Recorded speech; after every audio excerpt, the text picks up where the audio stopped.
So Wednesday is anterior and posterior chain. So we're doing a lot of like stabilizing with the front of our body, and then we'll use the posterior chain muscles to stabilize, and we'll kind of alternate that. So we're working frontal and back side. So we're starting today with a single leg kettlebell deadlift. So we are stabilizing. If you're stabilizing on your right leg, that kettlebell's in your left hand, and you're going to hinge. So it's a straight back hinge into this hip socket as we bring that kettlebell down, and then we come up using just this hamstring and glute. So we're here, come down, trying to keep that back as flat as possible without rounding that shoulder, and then come up. If your flexibility in your hamstring doesn't allow you to get down to the ground without doing this, then just don't, okay? So if this is your range of motion, I would rather you do this to keep that flat line from your head all the way to the heel of that foot that's up, than to try and do this and use your back to move. So you've got 8 of those on each side. Then we're going to go into a single leg glute bridge with a plate pull over. It's similar to what we did yesterday, little different. We're going to have our feet elevated on a plate. Okay? When we're doing a bridge, we want to make sure that our weight is going through the heel of the foot that we're stabilizing. So if you're doing this, if you're stabilizing with your right leg, I want your whole foot on this plate as you drive up with those hips, and then bring that plate overhead. So you're here, okay, come down, that's 1. Plate goes overhead, that's 2. So we have our posterior chain, our hamstring all the way into our insertion point, up through this glute, and then we're also using our lats with this plate pullover. Okay, so you'll do 6 to 8 on each leg there. Then we go into a rack row. So there's 3 ways to do this. The easiest way is to kind of get into this bridge position here and to row up. That's your easiest. Or if you want to kick your feet out in this position, okay, this is the next hardest, and then row.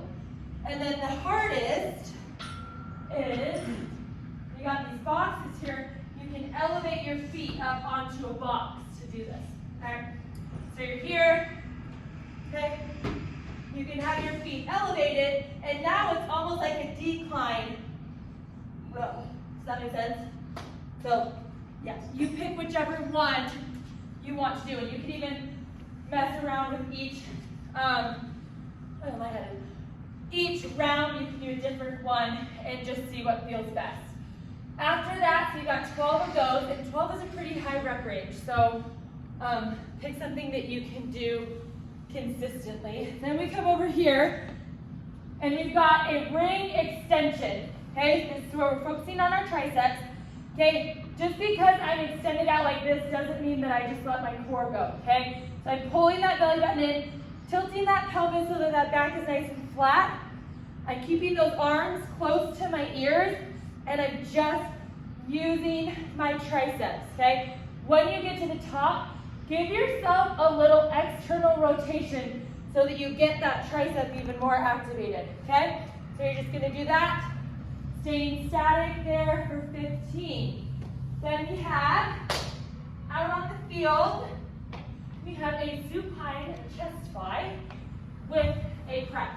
So, here, we want to make sure that our lower back is in contact with the ground. So again, tilt a little bit, get that lower back, bring that belly button in. We're going to fly those dumbbells out, bringing them in, getting a good squeeze at the top, and then bring them down and press. That's 1. So we go out with the fly, okay, and then down with the press 2. Does that make sense? So, yeah, and up here, when you get to this point, the best cue that I have is to think of like that pencil between your pecs, okay? And when you get to here, kind of drop those shoulders down and squeeze that pencil, and you'll get more activation through your lats. And that, pectoral muscle. You know what I'm talking about. Okay. Then we go from that chest fly, we're going to grab that dumbbell into a kneeling bicep curl. We don't isolate biceps very often, but when we do, it's amazing. So we've got, you're in this kneeling position. If my left knee is up and kneeling, that dumbbell's in my right hand, and I'm here curling that dumbbell. What we want to avoid is popping this hip out to get that dumbbell up, okay? So we want to make sure, shift your weight so it's nice and even, those hips are nice and square, and then you're really using that core and that isolation of that dumbbell to keep the rest of your body nice and stable while that bicep is the main mover. So you have 10 of those on each side, then we grab a sandbag. Pretend this is a sandbag. And we've got a barrel carry, which means it's in the front. And what we want to avoid here is people tend to, the first thing they do when they get that sandbag is do this, okay? Because they think that's going to help them carry it. False. That's just going to hurt your back, okay? So breathe that belly button in, tilt that with those hips forward just a little bit, and get to that neutral spine position. Walk with that sandbag down. When you get to the white line, you're going to do eight squats. So you're squatting with that sandbag, so it's almost like a bit of a sumo squat, because it's going to feel a little weird. So your range of motion will be a little smaller, but we want to make sure that we're squatting so that that back is nice and flat, and we're not dragging forward with that sandbag, okay?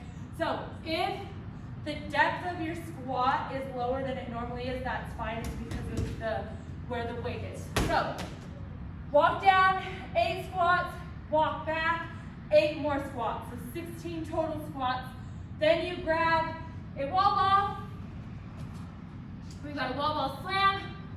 Wall ball comes up overhead, and as we slam, we're exhaling and getting that crunch motion into that core. So we're here, inhale up, exhale out, catch, kind of in that same kind of sumo squat position. 10 of those. You can add a jump at the top if you want. When you come up, you can make it more of a ballistic movement. And then you got a street run, which is everyone's favorite.